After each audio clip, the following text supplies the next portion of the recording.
In the quiet spaces between cases, Holmes sometimes claimed that the real mysteries were the ones we never told.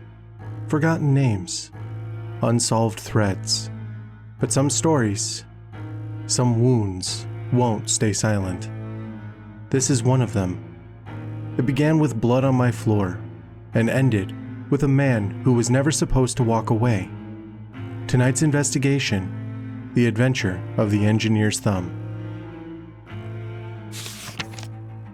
Of all the cases Sherlock Holmes cracked during our long partnership, only 2 came to him by way of me, and one of them ended with a severed thumb on my consulting room floor. The other involved madness, a military man, and perhaps a finer intellectual puzzle. But it's the thumb I keep returning to. Something about it, the violence, the secrecy, the narrow escape, it lingered far longer in my nerves than most. It was the summer of 1889, shortly after I'd married and moved out of Baker Street. Holmes, still swimming in fog and tobacco-stained solitude, hadn't changed. I visited often, though. He sometimes returned the favor, trading his bohemian nest for the quiet of my modest home, usually when bribed with breakfast. By then, my practice had gained traction. Living not far from Paddington Station meant I picked up a few railway officials as patients. One grateful man, cured of a lingering ailment, had taken it upon himself to champion my virtues at every turn. I suspect I owe this story to him. That morning, just shy of 7, the maid knocked. 2 men from Paddington were in my consulting room. Railway cases rarely meant hangnails, so I dressed fast. At the foot of the stairs, the familiar figure of a station guard leaned toward me with urgency. "I got him," he whispered, thumbing toward the door. "Don't let him bolt." "A new patient?" I asked. "New and strange," he muttered. "Best see for yourself. I've got trains to chase." And then he was gone. Inside, a man sat at my desk, young, bloodless, and dressed in a heather tweed. A soft cap rested atop my copy of The Lancet. His hand was wrapped in a stained handkerchief.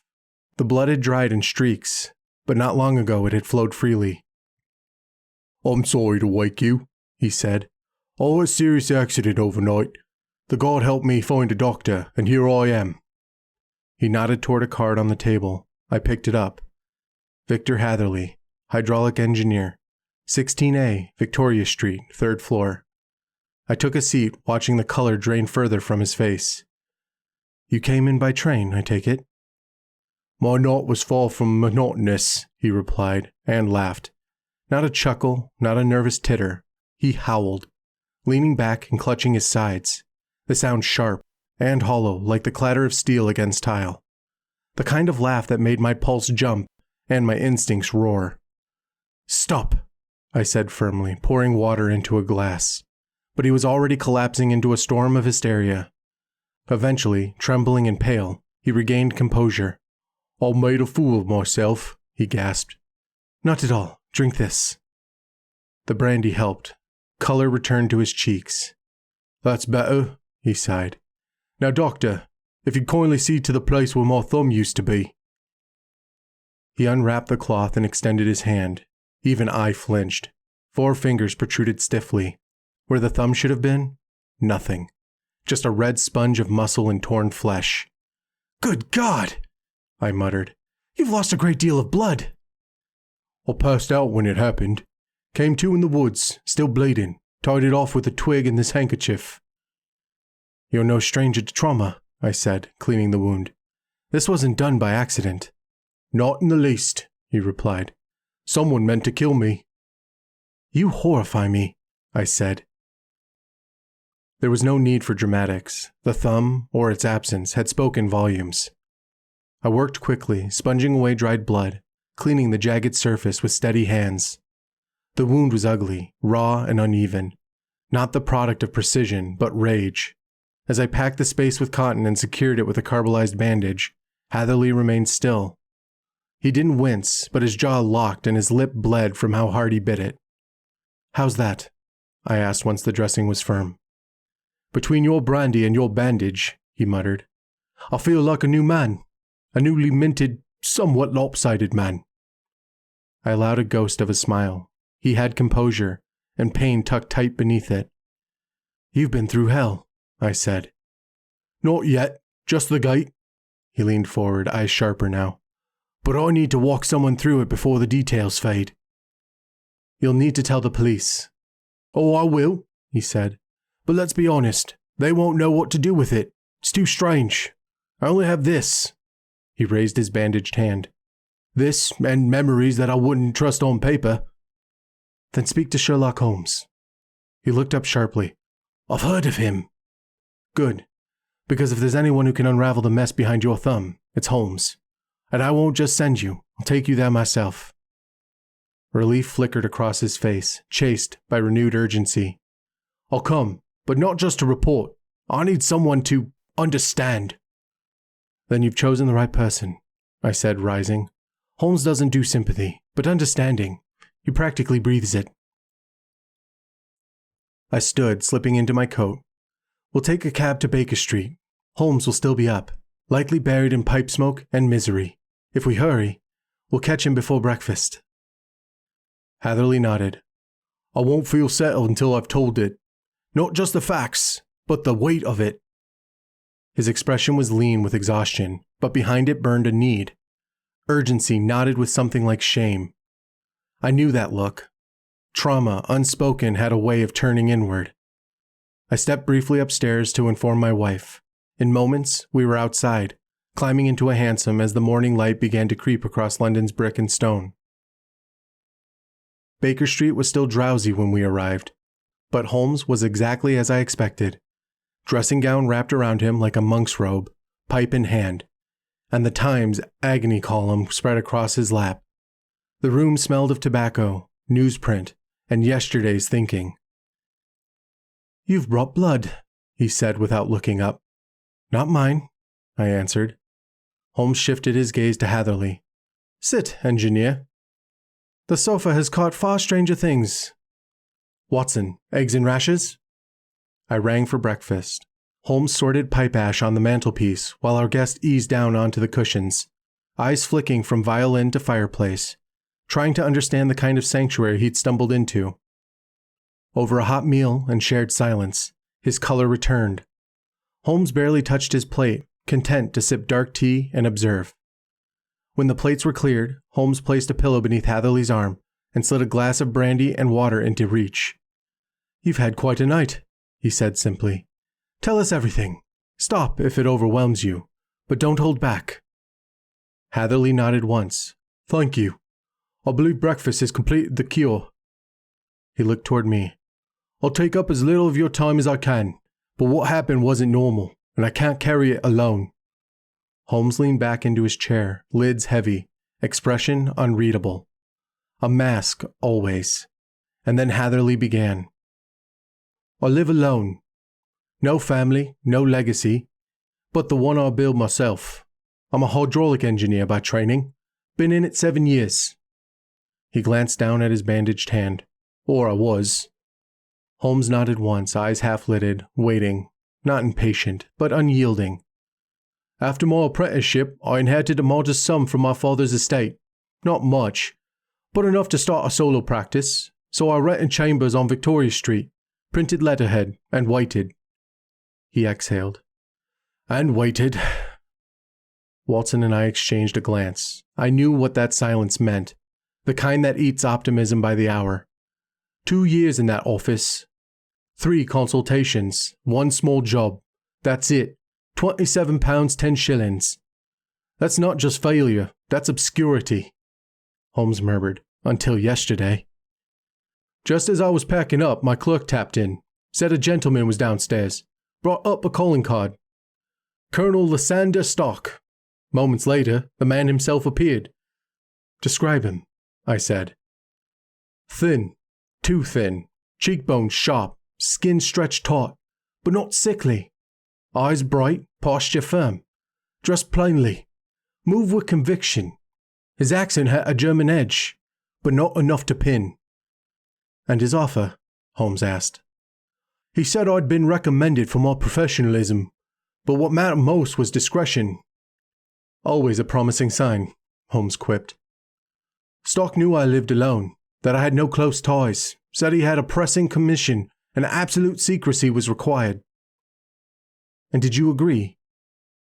I asked for terms. He offered 50 guineas for a night's work, said I'd be inspecting a faulty hydraulic press at a private property in Berkshire. Very late hours, absolute silence. No mention to anyone before or after. Holmes leaned forward. You gave your word. I did, Hatherley said bitterly. I needed the money and the dignity. Told myself it was eccentric, not dangerous. What happened next? He sprang up, checked the hallway like a fugitive. Then leaned in and warned me again. No records, no conversations, no names. Then he shook my hand, cold grip, like wet metal. Hatherley paused, rubbing his temple. And that was it. He said I'd find him at Ayford Station at 11:15 sharp. I packed a bag and kept my mouth shut, just as he asked. Holmes' fingers steepled. And what did you find at Ayford? Only shadows, Hatherley murmured. And the beginning of something I should have never walked into.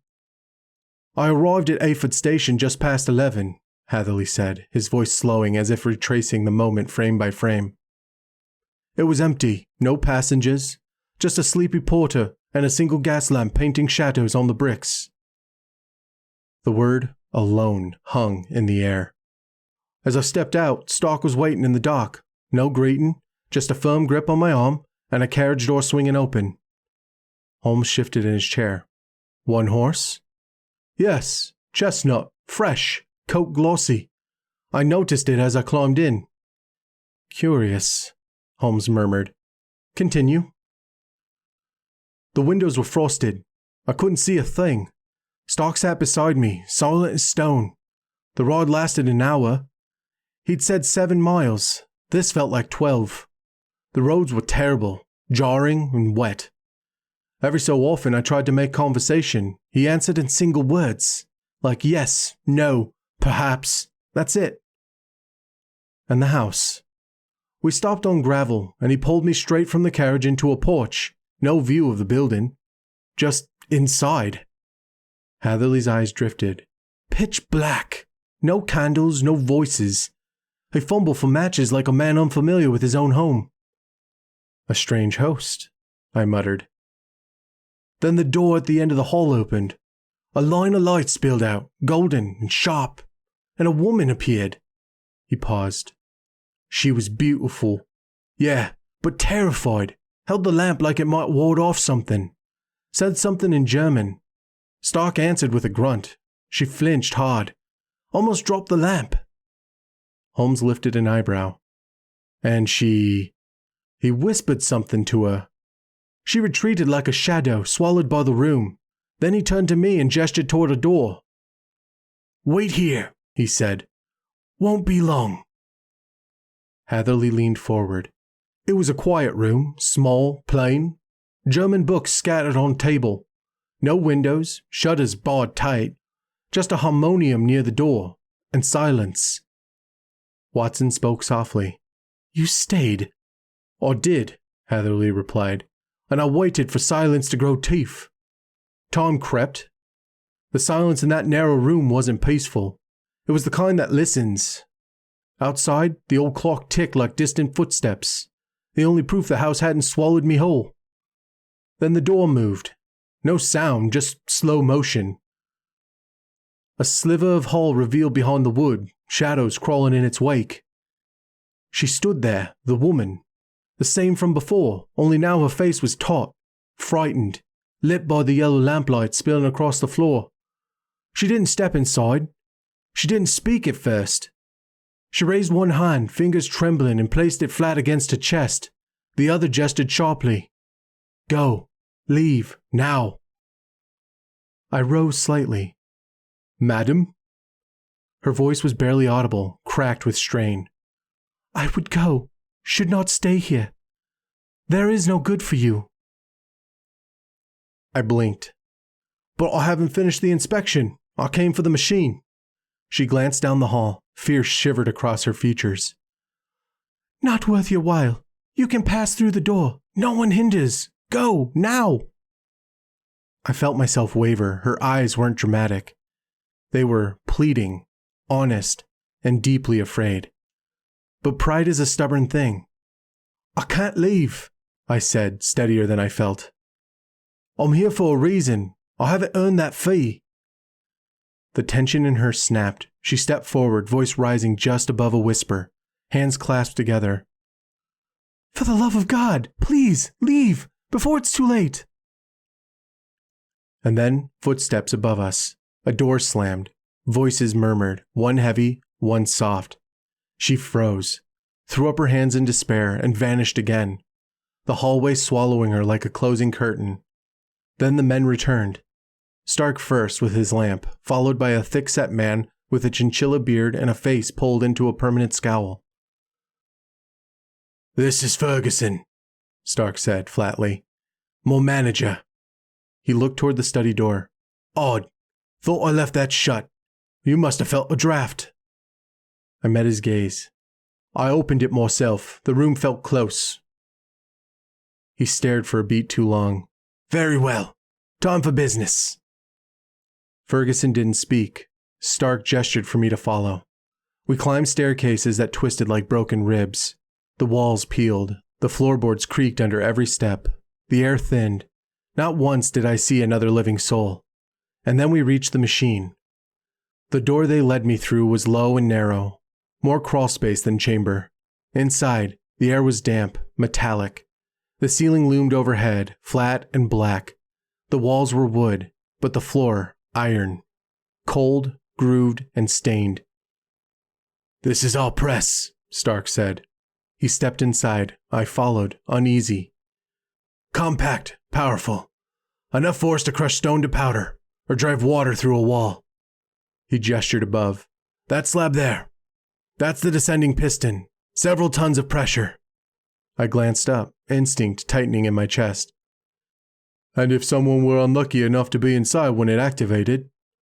"They'd be pulp," Ferguson said, his worst words, his only words. A joke, I hoped. They asked me to inspect the mechanism. I did. Levers, cylinders, coupling rods, all standard. But one seal was loose, regurgitating water, failing pressure. I found it within minutes. "You're losing pressure from this drive rod," I explained. "The rubber's degraded. Replace it and you're fine." They asked questions, basic ones, nothing a professional would ask. That's when I knew. I left the chamber and turned toward the floor, brown crust layered along the trough. I stooped, scraped it. Metallic. Nickel? Tin?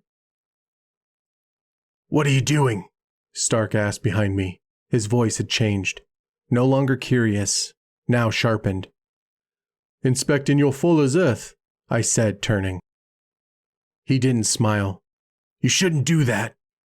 He stepped back, slammed the door, turned the key. My heart kicked. I pulled at the handle, useless, solid, thick. "Hello?" I shouted. "Let me out!" Then I heard it, the clank of levers, the hiss of steam, the heavy sigh of the press waking. The ceiling began to move. Not fast, slow, groaning, but inevitable. I screamed, kicked, slammed fists against the wood, begged, pleaded. No response. I looked up, inches between me and the iron slab. I crouched, then lay down, cold against metal, spine coiled and shaking. Then a light, between two wooden panels. Thin, yellow. The wall shifted, a panel slid open. I lunged, crawled through, rolled into the shadow. Behind me the lamp shattered. A moment later, clang. The ceiling met the floor. I laid still, barely breathing. That's when she found me, the woman. "Come," she whispered. "They will look. They will know." She pulled me upright, one hand clutching mine, the other clutching a candle. We ran through dark corridors, the woman pulling me with startling strength for someone so slight. Her candle jittered in her grip, casting wild shadows on the peeling plaster. Above us, footsteps, fast, angry. Male voices barked down the stairwell. She froze, wild-eyed, then pulled me into a side room, a bedroom, small and cold, lit only by the moon beyond the window. It is your only chance, she whispered. Window, it is high, but you must. I looked, 30 feet down, maybe more. Garden below, rose bushes, dew, air thick with night and silence. Then the hallway lit. He was coming. Stark, tall, pale, fury in his eyes. A cleaver in one hand, a lantern in the other. The woman blocked the doorway. Fritz, she cried. No! You promised! He will be silent. He will go. Stark roared, shoving her aside. I reached the window, climbed onto the sill, hung by my hands, legs dangling, breath caught in my throat. Stark lunged forward and swung the cleaver down. Pain, white hot. My grip failed. I fell. Into thorns, into soil, and into silence. I staggered up, dizzy, sick. My arm throbbed. No, ached. No, burned. I looked down, blood. No thumb, just a pulsing gap where it used to be. I tied the handkerchief, just like before. Fumbled, fainted. The world spun sideways and then it stopped. All went dark. Morning broke with the sound of birds and a high sun cracking through the mist. Hatherley stirred in dew-soaked clothes, throat dry, sleeves stiff with blood. He lay tucked in the elbow of a roadside hedge, not in the garden, not near any house, just there. He sat up slowly. Nothing around him matched the horror of the night before. The fields were quiet, the hedges trimmed. A long building rose down the lane. One he recognized. Iford Station, the same place he'd arrived. The same place that had swallowed him. He stumbled inside, asking after police. Carriage, Stark. No one knew a thing. The porter had seen no chestnut horse, no carriage, no colonel. Nothing but silence and shadows. Too far to walk to the nearest station, too weak for anything else. So he waited for the train. By 6, he was back in the city, and by 7, inside my office. That's where we found ourselves now, full circle. When Hatherley finished, silence followed. Holmes rose without a word, pulled a thick ledger from the shelf, flipped through clippings and notes until he found one. Here, he said. Last year, engineer goes missing. Young, hydraulic, same age, same description. Never found. Hatherley sat back, pale again. That's why she warned me, he whispered. Yes, Holmes said softly. You were meant to vanish. I swallowed, the weight of it pressing into the room. Holmes stood and stretched. We go to Scotland Yard, then to Iford, and if luck is with us, justice will catch the last train out. By midday, we were on the train. Holmes, myself, Hatherley, and 2 plainclothes officers from Scotland Yard. As we rolled out of reading, Holmes studied an ordnance map, compasses in hand, drawing a 10-mile radius from Iford Station. They brought you back while unconscious, Holmes muttered, eyes scanning the lines. 6 miles out, 6 miles in. The horse was fresh when it picked you up. Not a 12-mile journey, just disguised as one. He tapped the map center. The house sits here. When we arrived, we didn't find a house. We found smoke, a great plume rising over the hedgerow, dark against the summer sky. The fire broke out early, station master said. Dr. Beecher's place, burned to the bones. Dr. Beecher? Hatherley asked sharply. Englishman, not thin at all, the man chuckled. But he had a guest, foreigner. Looked like he hadn't eaten in days. Holmes didn't laugh. He was already moving. We climbed a low hill. There it was. A wide whitewashed shell collapsed in on itself. Fire crews hacking through debris. That's it, Hatherley cried. The gravel drive, the rose bushes, are lay there. The machinery was gone, melted. Twisted iron and scorched pipework were all that remained. No coin press, no fuller's earth. But beside one second-story window, firefighters found something else. A thumb. Severed, dried. Left like a punctuation. Holmes said little, just watched the rubble smolder. They knew the chase was coming, he murmured. The lamp crushed in the press sparked the fire. The chaos covered their retreat. Later, A cart was reported headed for reading, several figures, heavy boxes, vanishing into country dust. The woman, the manager, Stark, gone. Holmes drew no satisfaction. "They'll resurface," he said. "People like that always do, somewhere, somehow." I wasn't so sure. Some stories don't chase you. They linger. Some injuries heal, others remain phantoms beneath bandages, echoes behind stoic eyes.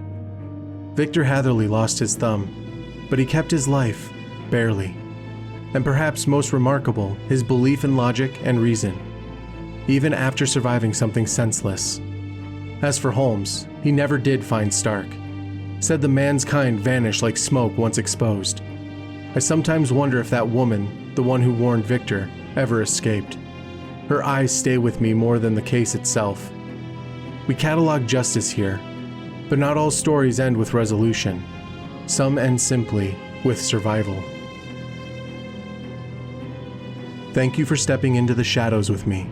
If you felt the weight of this story, consider leaving a like or a comment. Let me know what lingered with you most. And if you'd like more stories shaped like no other, subscribe. There's always another mystery to unravel. Special thanks to my patrons, keepers of the lamp, archivists of the strange, and supporters of the voice behind the fog. If you'd like to see your name woven into the end of future chapters, join the circle at Patreon. Until next time, stay curious and stay listening.